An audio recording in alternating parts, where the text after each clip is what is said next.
Hi, I'm Gabe with Bad GM Productions, and this is Matt Davids with DiceGeeks.com. he has his own podcast. You guys should check it out once you guys get done here. So you make books of tables. Absolutely. Books of random tables mainly. I have two of them here. So you want to tell me a little bit about these books specifically? Sure thing. These books specifically. So No, not necessarily these ones, but the books you've made. Okay, gotcha. So one of my main series is the books of random tables. Yes. And so usually they are D100 tables of items like items in a goblin's dead body, items in a wizard's tower, items in a wine cellar, or encounters, or adventure hooks, or story hooks, or some rumors like that you can add into your game. Okay. So that dungeon masters can just add those right into their game without me providing you some big full story or anything, but it's just enough pieces to fill in the blanks, so you don't have to prep like a couple days before or something like that. You can just have your characters, if your players want to search the room, you don't have to put items in that room beforehand. You can just roll at the table or have them roll on the list and give them a few items that won't break your campaign and will add fun to it. Oh, sounds like it's an easy tool to use. It's my brain went blank. Sounds like it's an easy tool to use. It'd be helpful for new and old DMs, GMs. Absolutely. New GMs starting out, usually they want to prep, they want to over prep, Yeah. because you want to be ready, and I get that. But you can get into some traps with over prepping, especially if you're prepping the wrong things. Like usually the wrong thing to prep is filling a room with like 10 items. Because your players, they always want to search the room until you put 10 items in that room the night before, until you spend an hour that night before putting items in the room. Then the next day, then they won't search the room, and then it'll move on, and it'll be like, oh, I put 10 items in that room. I put 10 store important items in that room, and you guys didn't even you look. didn't even search it. You just ran off because there was a troll in the next room and you wanted to kill him, and then you forgot about that room. So new GMs or GMs usually tend to think in those terms, that they need to have kind of the rooms filled with everything, tons of story hooks, when realistically the players can only do so much, right? And then if you've been running games for a long time, usually you're in the place where I can kind of make up some stuff, on the fly. I know what kind of story hooks I got, or I know what kind of campaign I want to run. What I need is to fill in some blanks here and there so the world feels richer. So if your characters are in an inn and a barmaid comes by and they say, "Oh, what are the rumors in this town?" You roll the D100 and yes, you roll on the rumors table and you get some rumors, give to them, and those could turn into an adventure book. And so what I've done is I've gone more to less prep. Of course, I've been running games since I was 9 years old, so I have some experience doing that. But when you come to a game like that, you always want to make sure players are engaged. So if they're not engaged in your campaign and they think the rumor they just got from the barmaid is kind of cool, I'm ready to go with them, because I'm tired of knowing what comes at the end. Because that was one thing when I was first starting out. I always prepped and I knew how it was going to end, and I got bored with that. You just got to figure out from A to B. Yeah, and so I got bored with that, and so from now on, what I do is I'll use those random tables to spark interest in the players. And if all the players say, "Oh, that rumor that the barmaid gave to us, why are some, there's been 3 suspected arsons down on the wharf. Why is that?" If all your players are interested in that, that's probably what they want to do. And so they're going to be engaged in that storyline, investigating those arsons. Okay, that makes sense. So, what are some of your favorite random tables that you've created? Oh gosh, I've created so many. My favorite tables, probably actually a couple of these books you have right here. The Inns and Taverns, I thought was one of my best books. Yeah, so you can. This is for when you're in the city and your players say something like, oh, what shops or what inns are in this town? And you're like, I just made up this town 3 minutes ago. I have no idea what inn is in this town. Hold on 1 second. Yeah. So this book gives you the opportunity to create that inn and give it a name other than like the same name over and over again, like the Fat Sow or whatever you name all inns, because everybody has their go-to name. One of the go-to names for my other D&D group is Gotham City. There you go. Yeah. Or you have goblins named Bob or stuff like that, or all the NPCs are named Bob. Yeah, we've had a few of those. Yeah. One of them turned out to be a time lizard. As well, so you can. Oh, that's nice. Awesome names. Yeah.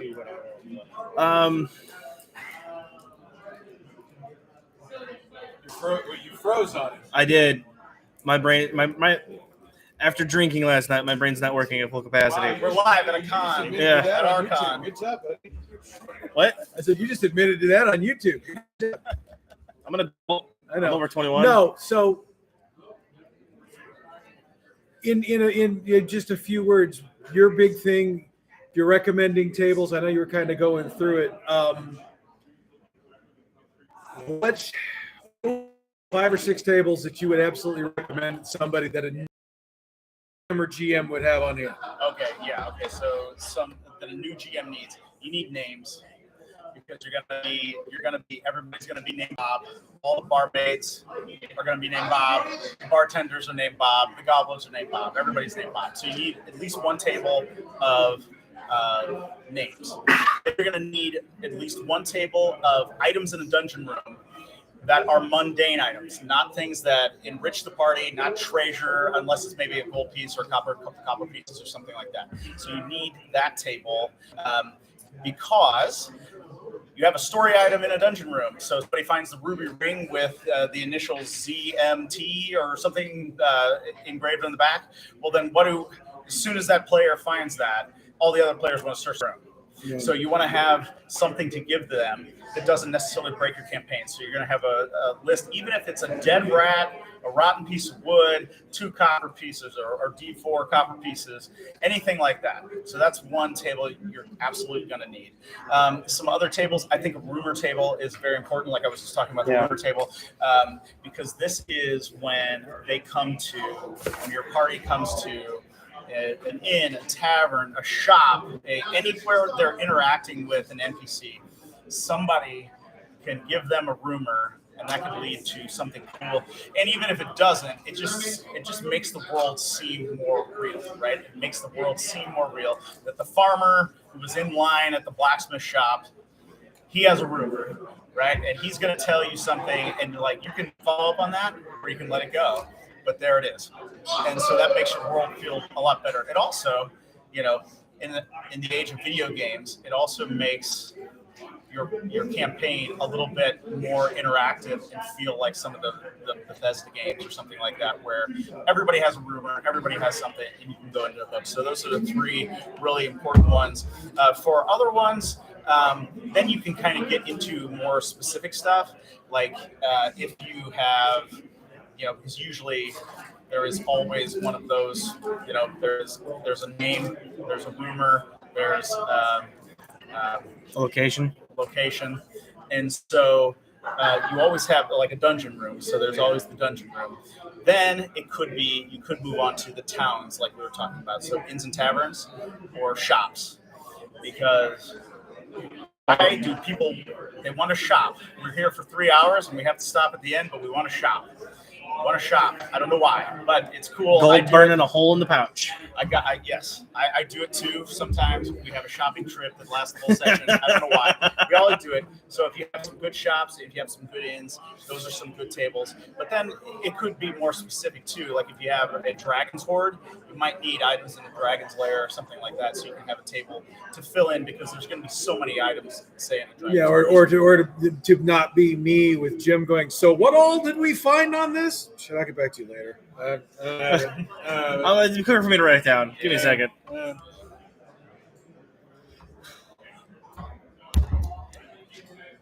So, for experienced GMs, what kind of tables would you recommend? Same ones, I assume, or yeah, pretty much. Although experienced GMs, they can actually just I have quest tables where You can just it's a 1 sentence or a 2 sentence idea. So You it can basically just go quest on- hooks. Yeah, and you can just create it at the table. So if you don't have time to prep, but everybody wants to play on a certain night, you don't even have to take more than 10 minutes.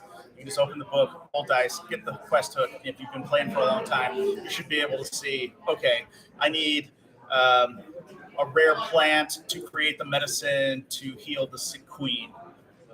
Done, right? I can start that right off. And I'll know how to work that into my existing campaign because I probably already have an existing campaign. But if this is the first time you're playing, that gives you a start right there. Okay. And if you're an experienced DM, you can just pick up and run a session like that. Don't know if I'd let new players near the queen, but might try to pillage the castle. Don't get me started with you guys. I'm not even getting into that. I mean, I can't even say morning comes around you guys without everybody chuckling like 8-year-olds. So I had to say morning arrives. So if people are wanting to connect with you guys, because I mean we're getting towards the end of the con, how do they get in touch with you guys to get some of your great stuff that you got out there? DiceGeeks.com. You can find everything there. So it might be backwards, but it's just the word No, dice. it'll be right side up. It'll be We'll right and side up. tell you what, we'll throw it on the info boxes for next week, for this coming week's episodes too. So Okay, great. yes. So it's just dicegeeks.com. You can find all my stuff there. Of course, I'm on Drive-Thru-RPG, and I'm on Amazon, so you can find all my stuff there. If you just search for books of random tables, usually my stuff comes up on Okay. any of those platforms. We're big fans of sending people directly to the source. So that's what I Yes. was trying to do. We try to support the small businesses. Oh, well, thank you. I appreciate that. That's our gig.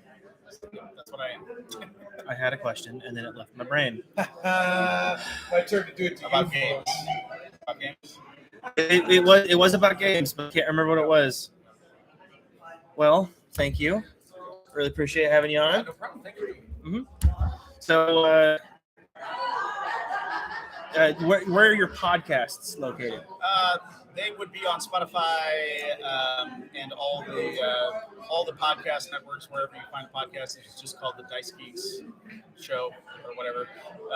I have to kind of stop making episodes right now, but I've interviewed Mark Miller, the creator of Traveler. I interviewed Mike Bro, who was here at the con, who worked at TSR in the 80s. Cool. So I've interviewed lots and lots of game designers. I also interviewed a lot of screenwriters, directors who worked on Star Trek, TNG, and Enterprise, Star Trek Enterprise, and Andromeda, the TV show Andromeda. I interviewed the executive producer and creator of that show, as well as a writer and director on that show. So we're always talking about stories, and it's funny to see how many of those people actually played role-playing games growing up in the 70s and 80s, because that is what informed them. In some cases, wanted them to made them want to be storytellers, professional storytellers. That makes a lot of sense. Well, thank you again. All right. Well, thank you so much. I hope to see you next con. Yep, We'll I'll be here. So, Should be. Yep. All right. Thank you. yep, have a good panel. Yep, and we're going to switch out because I said we were going to talk about game prep. So, yeah, you just got to see all my fatness get into frame. But okay, so that's actually some really good ideas if you're looking for quick prep game tables to do it. But that was kind of the subject. By the way, good job on the interview. I don't think I did good. Whatever. Considering I told him last minute he was going to do it, it's like, hey, you invite him, you interview him. That's how it works. I feel like I had too much dead air. Yeah, it's all right. Radio. All right. So the whole idea behind doing this is, we always talk about building a campaign from scratch to run. But we're at a convention where you're going to have maybe a 2-hour block, most likely a 4-hour block to run it. So if you're going to do that, and I mean, like I said, you got some great Yeah. advice to take your tables and do it. Yes. But that works if you've got multiple sessions to run. You got 1 4-hour block. This is true. What's one of the first things you think we're going to do if we're going to run a? So if we're running a 4-hour block Yes. once, Yes. maybe twice, just broken up to different days, Right. I think we're pre-generated characters so they can just pick. There you go. Let's say you don't want to run them. People that are pissed off at Wizards of the Coast right now. and they don't want to run Pathfinder. They're they're D&D, but they so that's kind of what I'm talking about. What do you think we should do? And I'll see if I agree with you or not. Well, there are other systems. There are. So you could post it, say, hey, at 2:00 I'm running Star Trek Next Generation or whatever it was called that we were doing. I can't remember. Yeah, it's the Star Trek. Yeah, it's from Modiphius, which Yeah, is also the Fallout. Right, that's right. They're also the publisher of the Fallout game, which, by the way, their website is modiphius.net. I've said it many times I can do it. Right. Here's the thing, though, when you're doing a convention, you have to have what you're running to them before the convention. Right. Where they can put it in. So I'll help you out on this one. You just did a full interview. I'm going to help you out on this one. I also have never run a campaign once. So yes, please. Well, and I'm sure Jim's going to pipe in here in a minute and tell me how full of shit I am. But okay, first thing you want to do is you want to look at what is something that I can do accomplish in 3 hours, because it's inevitably going to take you 4. And you want to plan it for a 4-hour block because, frankly, people are going to want to get up and go do other games. They don't want to sit there and play your game necessarily unless you're somebody that's known. Right. I mean, if Christopher Perkins from Wizards of the Coast is running a game, literally he'd have people that would sit there and play all day. Or Matt Mercer, if he was running, he would have a crowd around him. Or Brennan Lee Mulligan, or any of those guys. If they were at a convention running a game, they'd have to beat them off with stick to get them away from it. Right. There'd be so many. But if it's me that's running, who let's face it, I got it. Oh, nice, thanks, Scott. I'm seeing myself while we're going. It's okay. So the easiest thing to do. Jeez. I hate these guys. Clayton and Scott are sitting off to the side. They're holding their phones up with the live so that we're looking at it. I can't look. So let's get back on topic here. Stay with me. You want a very simple task. We're going to start at A. We need to get to B. We need to get to B. So what is B going to be? You can go with the standard trope. Go rescue whatever. Go clean out this dungeon. Right. Well, only thing about a dungeon crawl is you can get bogged down and slog, and it might take forever. Yeah. Which is also okay. I mean, if you don't finish it, but most people, there's a lot of people that like to have the accomplishment. So start your tavern. Yes, I realize it's a trope, but whatever, it's easy. Have at least a couple of your pre-generated characters know each other. Again, now there's a reason for at least some of them to be together. And then this is where your random tables come into place. You can either use those or just have your own little sheet where you write out, all right, here's 10 possible encounters. And just roll a D10. Right. And then, how long does it take them to get through an encounter? If they can get through an encounter in, 10, 15 minutes of real time, maybe you do another one. Then it's, okay, where are we going? Well, okay, if we're doing a rescue, there's going to be something that's guarded. So what do we go with? Right? It's a D&D game. Depending on the level that you're going with, maybe you go with a small dragon, maybe you go with a powerful wizard, maybe you go with a batch of, berserker orcs, whatever.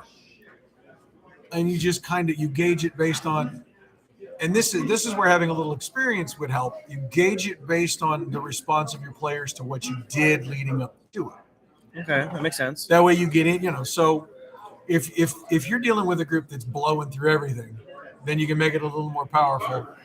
Oh, my eye, sorry. That's all right. You can make it a little more powerful and do a little bit more to it. Because, like I said, the idea is to get in, get out, get done, move along. So that's what I would do. That's what you see a lot of folks doing around here. I haven't seen anybody walk into the curtains over there, but I haven't seen anybody walk out either, and they just kind of morphed into there. Yeah, they've walked in. I mean, and there are some people running. What is my favorite campaign I've done and or created? Ooh, let me finish the thought that I was going on, and then I'll answer that question. There are some people that are running games here that are doing double sessions. Yeah. So they are going long. That does make sense. That's kind of why you haven't seen a lot of people coming up. What is my favorite campaign I've done and or created? I got to be honest. Right now, we're running the Fallout game that we're running. It's probably the most detailed thing I've ever done, and I think it's because I'm finally starting to catch my groove on that one. The thing that makes it hard is that the group is as large as it is. Yeah, that does make things difficult. And I mean, you've got varying mix of experience, and then you've also got various mix of personality types. So you got Jim, who is like, his goal is to like lead everything.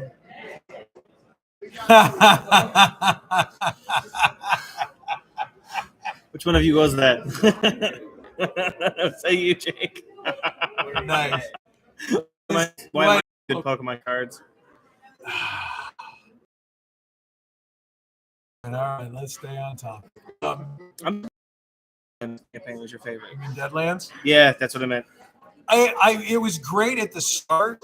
What happened so often is I had this good idea and then it petered out because I couldn't figure out how to get. And that's why I always talk about the idea. You want to have a general idea of where you want it to end. Muffin. This is a game of names because that to me, you guys. I'm not responding to that because everybody's going to get flipped off about 10 seconds. We covered some ground here. We talked a little. I think you had the best part of this at the beginning. Was talking about random tables and stuff. So, was there ever a campaign where you got to the end of it and you were like, "How did it end like that?" Yes. All of them. Yeah. The blooper. All of them seem like. Like I said, again, I'm the bad GM. I can pain. We can come out of it like games, and Jim and I both have this same problem. He's worse than I am. We're a little every time. So, we're going to be sitting here at our little table. Well, if we're not at the table, we're probably in the dealer room because walking around. Most of us are still bound and determined, me included, to spend, which what we want to order.